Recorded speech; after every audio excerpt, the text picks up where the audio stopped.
ओम नमो भगवते वासुदेवाय। नमस्कार दोस्तों, गोविंद नेचर में आपका हार्दिक स्वागत है। दोस्तों, पुरुषोत्तम महीने को लेकर के हमने जो एक कथा श्रृंखला प्रारंभ की है, आज उसी माला का 15वां अध्याय है। देखिए, देखते देखते हम 15वें मणि तक आ गए हैं। आप इसे ध्यान पूर्वक सुनिए। कथा श्रवण का अपना ही महत्व है। श्री नारायण जी बोले, हे नारद जी, तब सुदेव ब्राह्मण गदगद वाणी द्वारा भक्त वत्सल भगवान कृष्ण की प्रार्थना करने लगा। हे देवताओं के देवता, त्रिलोकी को अभय देने वाले प्रभु, सबके ईश्वर, आपको नमस्कार है। मैं आपकी शरण में आया हूँ। हे प्रभु, मैं दुखी दीन आपका भक्त हूँ। आप सबके बांधव हैं, मेरी आप क्यों उपेक्षा कर रहे हैं? वाल्मीकि जी बोले, हे राजन, ब्राह्मण शरीर से प्रभु की इस प्रकार जब स्तुति की, तब मेघ के समान गंभीर वाणी से भगवान बोले। श्री हरि ने कहा, हे बुद्धिमान तपस्वी पुत्र, तुमने भली भांति तप किया है। तुम जो मुझसे मांगना चाहते हो वह कहो, मैं तुम्हारे तप से प्रसन्न हूँ। सुदेव बोला, हे दीन बंधु, दया निधान, मुझे सुपुत्र दो।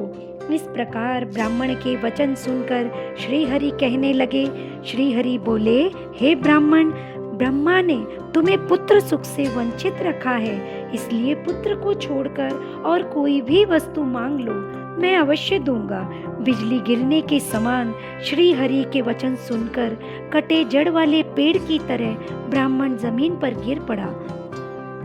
उसकी पत्नी अपने पति की पुत्र प्राप्ति की इच्छा को पूरा होती न देखकर तथा धरती पे पड़ा देखकर रोने लगी। बड़ी कठिनाई से धैर्य धारण कर अपने गिरे हुए पति से बोली, हे नाथ, उठिए, क्या मेरा वचन भूल गए?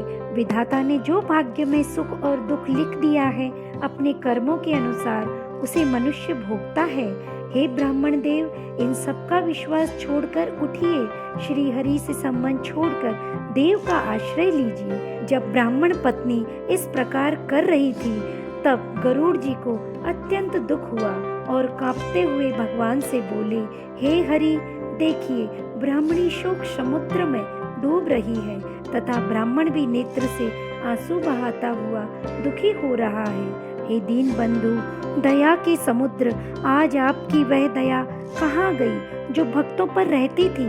आपकी सेवा का फल प्राप्त होने में प्रसिद्धि है, अतः इस ब्राह्मण की पुत्र कामना पूर्ण करने में क्या आपत्ति है? जो दाता हाथी दे दे, वह अंकुशों को देने में क्यों दुखी है? हे प्रभु, इस प्रकार तो आज से कोई आपके चरणों की सेवा नहीं करेगा।